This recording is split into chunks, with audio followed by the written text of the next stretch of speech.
قرب مني كده وحط ايده على كتفي وبلكنه انجليزيه باين انها كانت مدرسه حكومه واشتغل عليها يعني زي وزي بقيه اغلبيه الطبقه المتوسطه، قال لي برو يو gonna suffer tonight. ارجوك وضح لي، هسافر تونايت هعاني ليه؟ هتعمل فيا ايه؟ ارجوك قول لي. ما بحبش انا ثانية واحدة يا استاذ محمود لو سمحت، مش عايز ابقى ابعد يا عم محمود بقى. كلنا واحنا صغيرين اكيد سافرنا مصيف مع اهلنا، اكيد. في بقى اللي سافر كل حته، يعني في اللي سافر جمصه، اللي سافر فايد، اللي سافر اسكندريه. طبعا في بقى اللي كان مستواهم اغنى شويه، اللي هم اللي كانوا بيطلعوا مراقيه، ميامي، مارينا، بس هي في الارقام الاولانيه اللي هي وصلت لكام حد كام دلوقتي؟ مارينا 7 باين ولا 8، اللي هو كان اخرهم لسان الوزراء، ده اللي هو اغنى حد يعني. فكلنا طلعنا مع اهالينا. انا معتقد ان المصريين كلهم عاشوا حياة متشابهة، بس بتختلف شوية ما بين الاسامي وما بين الوشوش. يعني اكيد كلنا في مرة كلنا سندوتشات البانيه بالرملة دي على الشط، وتهنا من اهلنا بقى في الشمسية في المية، وترزعنا ترننا علقة بنت حرام، ابونا وامنا دبوا خناقة في المصيف، والمصيف بقى زي الزفت. طبيعي طلعنا مع اهلنا اللي احنا بنحبهم، قرايبنا وبتاع، واتبسطنا فشخ. وطلعنا برضو مع قرايبنا اللي احنا ما بنطقش اللي خلفوهم، وتمنينا ان احنا نرجع في نفس ذات اليوم من كتر القرف اللي احنا شفناه. بس مع كل الحاجات دي احنا كلنا كنا بنشترك في حاجة واحدة، ان احنا كنا بنتمنى بس نكبر علشان ناخد صحابنا ونطلع طلعة الصحاب، نصيف مع صحابنا. اصل برضو مصيف الصحاب غير. هو البني ادم اول ما بيكبر، اول ما بيتم 16 سنة من هنا، بيجيله كده شوية مخيلات. اول ما يطلع البطاقه بيبقى بيتمنى حاجتين، يا اما حد يوقفه اللجنه توقفه وبتاع يسالوه فين بطاقتك، فيقوم قايل لهم بطاقته يا باشا بكل ثقه وبتاع لو انا كبير، او ياخد شله المقاطيع صحابه دول ويسافر ويطلعوا مع بعض مصيف. عايز بقى تطلع مصيف ليه مع صحابك؟ علشان السبب الاولاني والسبب الاهم، ان انت تعمل كل حاجه انت كان ممنوع ان انت تعملها مع اهلك. يعني تعاكس بنات، تأجر موتوسيكلات، تنزل البحر من غير ما تسمع امك بره عماله بتصورلك محمود الميه شرعي ما تعديش ركبتك. تعمل بقى براحتك كل حاجه، يعني تاكل من بره، ما تاكلش من اكل امك اللي بتغصبك، ان هي برضه وهي مسافره برضه مش عايزه تريح نفسها وعايزه تعمل لكم اكل برضه، ربنا يخلي امهاتنا يعني كلها. بس برضه طب عايز تجربع شويه، عايز تاكل من بره مره، عايز تعمل بقى حاجات الكبار، يعني تشتغل، تصاحب بيت، تشرب سجاير، تشرب شيشه. كل واحد بيختار حاجه معينه يعني تدمر صحته. يعني افتكر انا اول طلعت صحاب انا طلعتها خالص كان تقريبا عندي 16 17 سنه، لكن انا مش هحكي تفاصيل الطلعه دي بسبب حاجات كتير. اولا لان الدنيا لبش الايام دي، انا مش هعرف احكيها بتفاصيلها يعني. ثانيا انا مش عايز اخرب على صحابي المتجوزين دلوقتي جوازاتهم. وثالثا انا مش قادر بصراحه ارد على يعني مجاهدين الكيبورد في الكومنتات، بجد مبقتش اقدر ارد عليهم يعني. بس هقول لكم كده شويه لمحات، يعني يكفيني اقول لكم ان الرحله دي ابتدت باسم شرطه، في اسم شرطه العمريه، علشان كان في 200 جنيه في الميكروباص مزوره، محدش راضي يعترف هي بتاعت مين، ولحد دلوقتي ما نعرفش هي بتاعت مين. اتطردنا بعد ربع ساعة بالظبط من وصولنا للشقة اللي احنا مأجرينها في شاطئ النخيل، بسبب ان في 2 عيب صين اتخانقوا مع بعض وكسروا المراية، فالراجل طردنا. وانتهت الرحلة بعرض جواز. شايفين التشويق والإثارة؟ شايفين التشويق؟ عايزين تعرفوا القصة كلها؟ قولوا لي تحت في الكومنتات.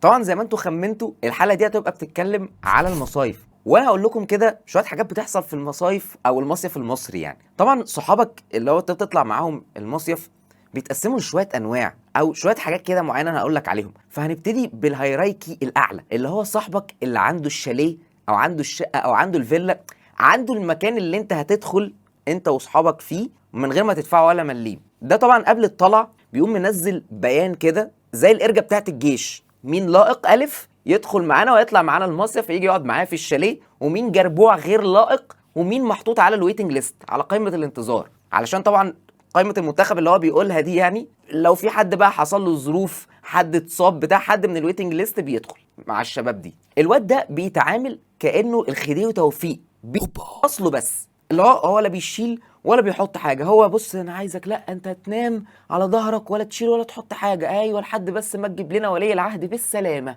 ما اصل برضه يا جدعان الراجل مطلعنا عنده في الشقه، يعني ما لازم يتعامل معامله خاصه. تاني حد بعديه على طول اللي هو بيجي في الهيرايكي تحتيه على طول، اللي هو في السلم التعيب تحت الواد صاحب الشاليه ده على طول، صاحبك اللي معاه عربيه. ده عادي بيقبل بيقبل الهدايا، بيقبل برضه الشير في البنزين، مفيش مشاكل يعني. وفي بقى اللي هم عامه الشعب، اللي هو بقيه الوظائف التانية اللي بتتعمل في المصيف، اللي هم من الاخر كده عساكر الشطرنج بتاعه الرحله يعني. بس في وسط الناس دي بيبقى في وظائف بيبقى ليها احترامها. يعني صاحبك مثلا اللي هو بيعرف يعمل اكل، ده اي حد بيعرف يعمل اكل في المصيف بيتعامل معامله خاصه. بس للاسف في ناس بتدعي انها بتعرف تعمل اكل لمجرد انها تتعامل معامله خاصه. يعني في واحد صاحبكم مقتنع 100% ان هو بيعرف يعمل اكل وهو بيعمل غذائي، اقول لك يا جدعان انا اللي هعمل لكم الاكل، انا اللي هعمل الاكل النهارده. هتعمل ايه بقى يا شيف يا حبيب؟ هتعملي ايه يا مدام ناديه السيد؟ هتعملي لنا ايه؟ يدخل يقول لك احنا هنقلي شويه بطاطس شويه بانيه، انا بعرف اطبخ، ويبتدي بقى ايه يشغلك حواليك زي بالظبط زي مسلسل ذا بير. الشيف كارمي قاعد عمال بيشغل السو شيف رايح جاي، بقول لكم يا جدعان بقول لكم ايه، بتيجوا نشوي؟ ماشي يا عم. تروح تجيب الفراخ وتتبلها وتقعدها في التتبيله، ويبتدي بقى هو ايه يشغلنا بقى حواليه بقى زي النحل الشغاله كده. بقول لك يا اسطى والنبي هات لي فحم ياس شيف، وانت يا اسطى هات لي بس كرتونه هوي بيها ياس شيف، وانت هات لي طبق احط فيه الحاجه ياس شيف، وانت ولع لي سجاره ياس شيف، وانت هات لي بقى حته من قطر الواد اسامه. هو بيعمل عمل ما بيشويش 3 4 وراك، وبعد 4 ساعات من اللف والدوران حواليه النتيجه النهائيه ان احنا خدنا فرقه سيل 3 سبعات. احنا بناكل الفراخ نيه، نص بياكل الفراخ نيه والنص التاني بياكلها محروقه من بره ونيه من جوه، اللي هو عشان يبقى كانيبال برضو. مره واحد صاحبنا قال لنا انا هعمل لكم ماكن تشيز، هو عمل لنا عيب.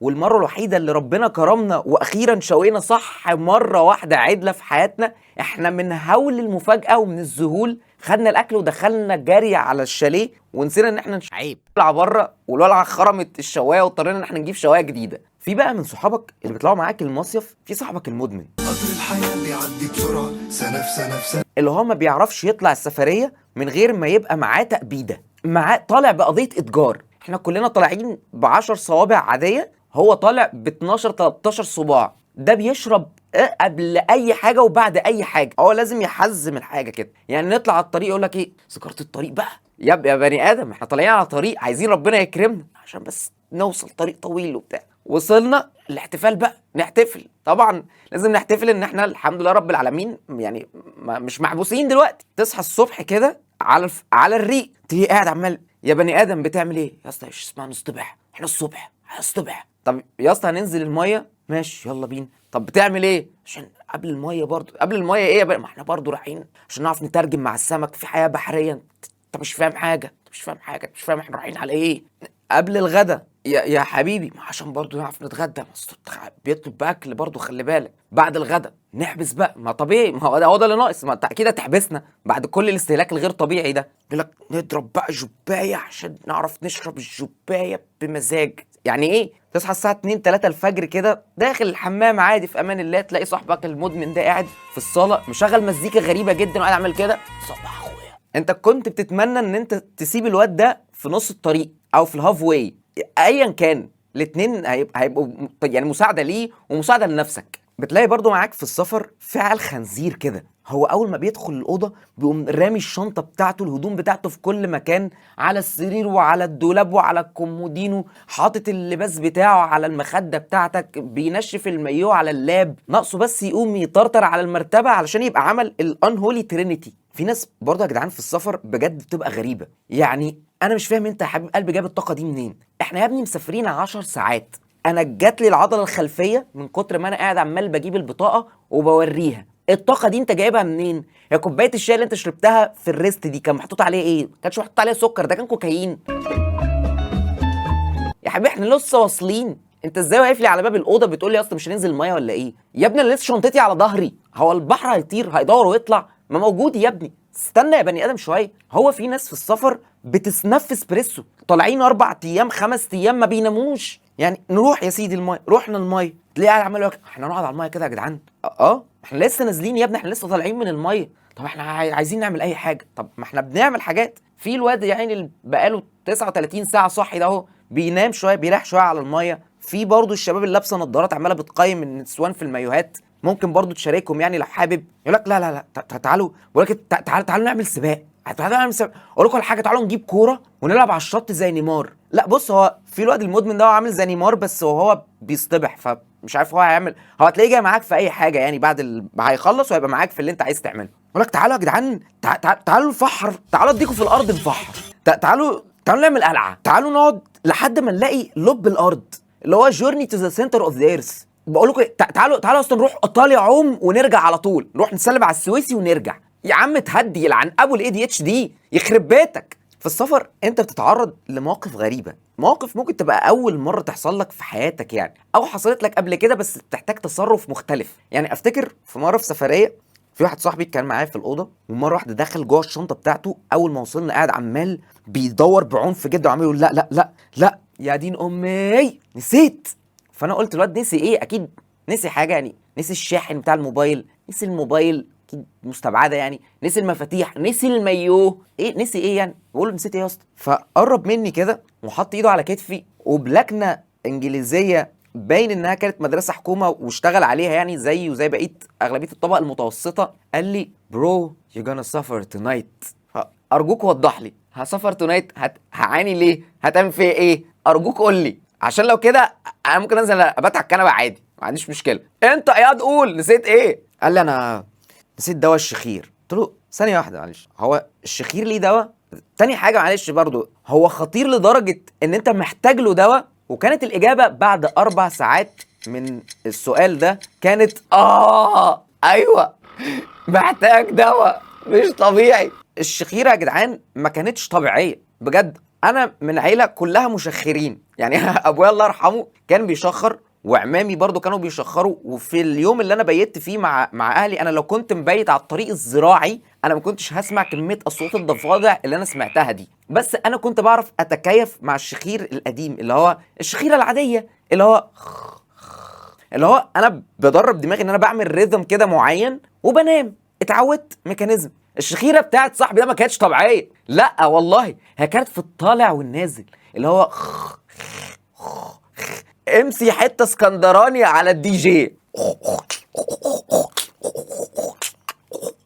طبعا بعد وصله من الكلام ده وفي ساعه متاخره جدا من الليل وانا بعيط من جوايا انا نفسي انام، راح مدي واحده صحيته هو شخصيا، راح باصص لي قلت له والله العظيم 3 منى. فانا في الوقت ده صعب عليا جدا، فانا فهمت هو ليه زعل ان هو شخصيا نسي دواء الشخير. اصلا الشخيره قويه لدرجه ان هي بتصحيه شخصيا. او مثلا موقف تاني ان اتحطت الظروف فانت وواحد صاحبك انتوا الاتنين هتناموا على نفس السرير سوا، سرير الواحد هيشيلكوا انتوا الاتنين، فانتوا الاتنين قاعدين مترقبين لبعض، اللي عينه هتغفل قبل التاني، كل واحد عنده اسلحه فتاك تعرفش، اوعى تغمض عينك يا اخي اوعى. في برضه مواقف عبيطه كده خفيفه يعني، زي لو حد مثلا نسي الفوطه بتاعته، ايه يا عم عادي يا عم اخوك يا عم، انا يابا هستخدم الوش ده وانت تستخدم الوش اللي ورا، وعادي بننسى مين استخدم انا وش ونشفت بيه انهي حته بالظبط، وعادي يعني بنمشيها صباح الفل. وفي اللي بينسى المايوه، بس ده بصراحه يعني انا ما بستلفش من مايوه من حد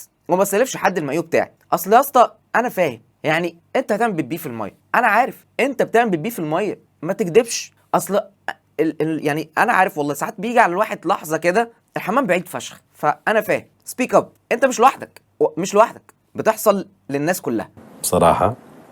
انت بتعمل بيبي في الميه عادي، we're not gonna judge، مفيش هنا جادجنج. وفي برضو مره واحده انت بتلاقي نفسك محطوط في سباق 500 متر عدو، في سباق مين اللي هيدخل الحمام الاول، يعني اللي هيدخل الحمام الاول عشان ياخد دش بعد البحر ده هيشرب من ميه استحمام سيدني سويني. My body wash.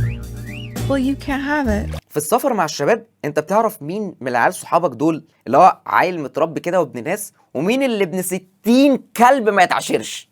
يعني في اللي هو البني ادم اللي هو محور الكون، اللي هو بتاع انا ثم يحترق الجميع من بعدي مع اصحابهم، يعني نبقى كلنا جايبين اكل سوا مع بعض، كلنا مشتركين جايبين الاكل ده وعاملين حسابنا ان ده هتبقى السناكس اللي هنتفرج على الفيلم بالليل وبتاع، ومأمنين ان ده هيبقى الفطار بتاعنا تاني يوم عشان احنا في حته مقطوعه مش هنعرف ننزل الصبح يبقى فيه فطار. فتلاقي الواد اللي من قوم يأجوج ومأجوج ده جاع الساعه 3 4 الفجر وانتوا كلكم نايمين، دخل مسك فرتك ميتين الحاجات اللي انتوا جايبينها كلها، وسايب لك حته جبنه قد كده ما تاكلش فار مخصي. ليه؟ اصلا جوعت بالليل يا اسطى والله عملت لي سندوتشين. عملت لك سندوتشين ايه؟ انت ما عملتش، انت عملت محل سندوتشات. ده ايه ده فود هايف. اوعى يا عم الحاج وات. وفي اللي بيعاملك وانت معاه في الاوضه ان انت مجرد ديكور ابن واسع مالكش لازمه، يعني يدخل يقوم مشغل التكييف على 16 علشان لو هو مثلا سابه على 20 او 21 احنا ممكن نفك، ممكن نسيح. اصل احنا ايس كريم اللي هو انت بتبقى قاعد في شهر اغسطس، في نص اغسطس متغطي ببطانيتين علشان الدب القطبي اللي جنبك ده حاسس ان 20 دي قليله. او برضو بتلاقي الشبه بني ادم ده داخل حاطط الفوط بتاعته مطبقها، مطبق التيشيرتات، معلق البوكسرات على الشماعه. انت مديله اهتمام كده ليه؟ ايه الاهتمام اللي انت مديه للبوكسر ده معلقه على الشماعه ليه بجد؟ هو انت رايح بيه انترفيو؟ ده بيشوف حاجات يعني ربنا يعينه على اللي بيشوفه بجد، سواء اذا كان من ورا ولا من قدام. وبعدين انت رامي لي شنطي بعيد ليه يا ابني وانا مترحل على النيابه؟ او اللي بدون اي استئذان وبدون اي احساس بيعمل زي امك كده يوم الجمعه، يدخل ضارب الباب برجليه، طافي التكييف، فاتح الشبابيك، واقف فلنستمتع بالصباح الجميل، قاعد على البتاع عمال يقول لك ايه يا اسطى بقى ما تصحى بقى، احنا هنقضي بقى الرحله كلها نوم كده بقى ولا ايه؟ اصحى يا اسطى. ويقوم قاعد على طرف السرير مشغل ريلز باعلى صوت عمال بيكلم صاحبته، ناقص بس يضرب بره. وفي الواد البارد اللي على قلب امه مراوح، انا بكره البرود يا جدعان. يعني يلا يا اسطى، يلا يا اسطى هنروح رايحين المايه، يلا رايحين نعمل سفاري، يلا بينا احنا كلنا مستنيينك. اقول لك بس هلبس المايو بس. يا اسطى انت بقالك نص ساعه في الحمام بتعمل ايه؟ بتحط ميك اب؟ مايو ايه ده اللي بيتلبس في نص ساعه؟ ده هو ام الكولوت بيتشلح بيتلبس المايو. خلاص خلصنا، ايه البرود اللي انت فيه ده؟ انجز.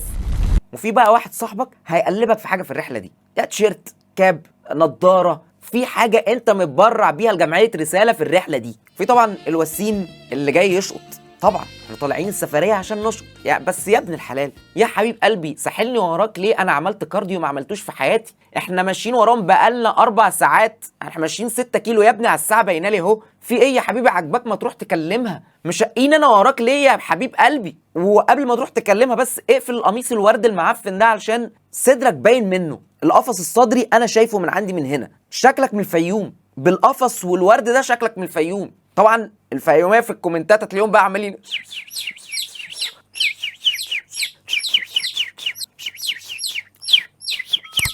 في الميه بقى. جوه الميه الشباب بنعمل العاب غريبه كده، انا مش عارف الحاجات دي تورثت لنا منين، بس احنا بنعملها، اللي هي اروش حركات في الميه. اللي هو اول ما تنزل تلاقي واحد صاحبك قاعد عمال بيعمل لك ايه؟ النافوره الكدابه اللي هو ايه، طلع لك ميه من هنا روشه جدا. في اللي هو بتاعت التربو اللي هو بيقوم منزل بقه على الميه لا حركات روشه، حركات اللي هي زي بس بتاعت ابوك وخالك، اللي هو حاجه كده.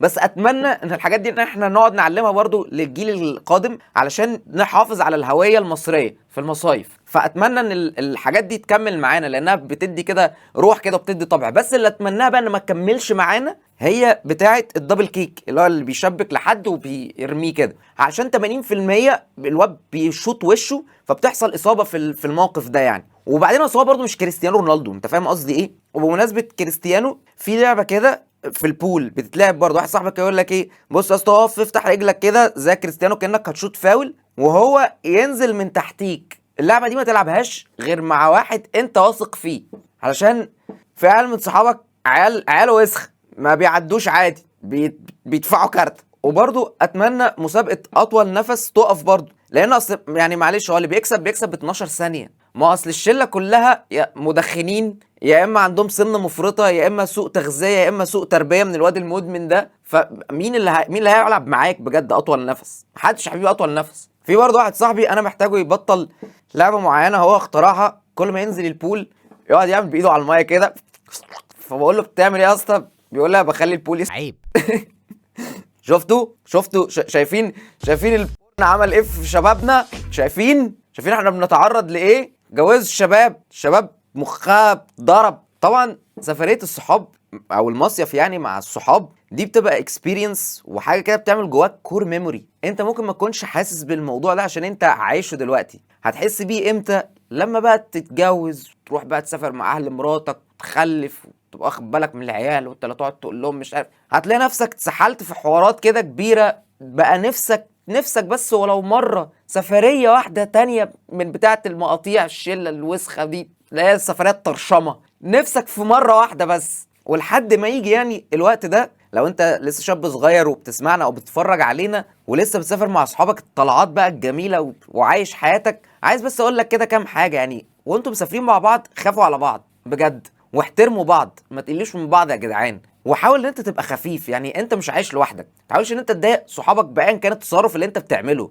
حتى لو التصرف ده عفوي او انت بتعمله يعني مش قاصد بيه سوء نيه خالص. اصل يا جدعان الحاجات دي بجد ما بتتعوضش، والله العظيم ما بتتعوضش، وانت مش محور الكون، فاهم قصدي ايه؟ يعني اتصرف بحريتك براحتك، بس برضه خلي بالك انت مش عايش لوحدك، يعني انت معاك ناس تانية، فانتوا بتبقوا لمده السفريه كلها قاعدين مع بعض كانكم عيله وكانكم اهل. وعايز برضه اقول حاجه كمان، يعني ادعوا لاصحابكم اللي ما بقوش معاكم دلوقتي، عشان في سفريات كتير قوي سافروها 5 ورجعوا 4، فادعوا لاصحابكم وادعوا للناس دي بالرحمه، ربنا يرحمها يا رب ويغفر لها ويسامحها. وبس ادينا اهو، انا مش مصيف السنه دي علشان اعمل السيزون التاني، زي ما حضراتكم شايفين مفيش مصيف السنه دي، انا قاعد بعمل كونتنت عن الصيف والمصايف السنه دي. فيعني اتمنى ان شاء الله على سيزون 3 كده ولا 4 ان شاء الله ابقى يعني بعمل الكونتنت ده من المصيف. والمهم بس انا عايز اخد رايكم كده في شويه حاجات، يعني زي ما انتم شايفين شكل المحتوى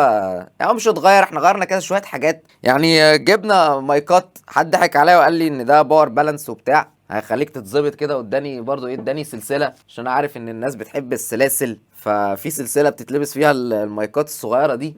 وعايز اقول لكم برضو على حاجه كمان، ان المحتوى مش هيبقى بس انا قاعد بتكلم كده، هيبقوا شايفين اللي هي الكنبه اللي ورا دي، الكنبه دي هيجي عليها ضيوف. طبعا انا ما قعدتكوش بضيوف جامد قوي في الاول، يعني احنا لسه بنبتدي، بس هيبقى في ناس هنا نتكلم مع بعض وهيبقى الموضوع لذيذ ان شاء الله. وعايزكم بقى تقولوا لي رايكم تحت في الكومنتات، وتقولوا لي عايزين نجيب مين هنا بقى نقعد نعمل معاه. انا بفكر بصراحه اسمي البودكاست اللي هو هيبقى فيه 2 ده، بفكر اسميه نمي يضحك، نمي، فاهمين؟ فلو عجبكم الاسم قولوا لي تحت في الكومنتات اللي هو ادوس، او لو عندكم اسم مختلف اكتبوا لي برضه تحت في الكومنتات، وفي الاخر برضه انا همشي اللي على مزاجي او اللي انا شايفه ان هو حلو يعني بصراحه بامانه. بس انا احب اكون ديمقراطي، احب اخد برضه ايه الراي والراي الاخر. بس يا سيدي، يعني دي كانت الحلقه الاولى من سيزون 2، وادعوا لنا ان شاء الله باذن الله يبقى سيزون حلو، يبقى سيزون قوي باذن الله. فلو انت لسه مكمل على اليوتيوب ما تنساش ان انت تشترك في القناه، لو عجبتك الحلقه ما تنساش ان انت تعمل لايك. انا بقولش يا جماعه الكلام ده في الاول بجد علشان الفلو بتاع الحلقه، علشان الدنيا ما تبصش، عشان كانك بتبقى بتسمع حاجه، ما بقاش انا بقطعك في النص واقول لك اعمل لايك وكومنت، مع ان ده الصح، خلي بالكم والله العظيم. برضه انا غيرت الانترو، لو واخدين خدتوا بالكم انا غيرت الانترو، مش عشان الناس اللي كانت غير الانترو بتخوفني بتزعجني محمود، مش عشان حاجه، عشان انا بزهق والله. انا ببقى نفسي كل مره اعمل حاجه مختلفه عن اللي قبلها، عشان انا بزهق، مع ان ده برضه غلط، يعني ككونتنت وايز الكلام ده برضه غلط، بس انا بعمله عشان انا بزهق وانا بحبكم. فما تنسوش تعملوا لايك للفيديو لو عجبكم، تكتبوا تحت في الكومنتس حابين نتكلم على ايه في الحلقات اللي جايه. ما تنسوش برضه تعملوا فولو على الانستجرام، علشان احنا بنسال المحتوى هتلاقوا في حاجات جايه من الانستجرام على هنا، فما تنسوش ان انتوا تعملوا فولو على الانستجرام وتعملوا التيك توك، اعملوا فولو على التيك توك.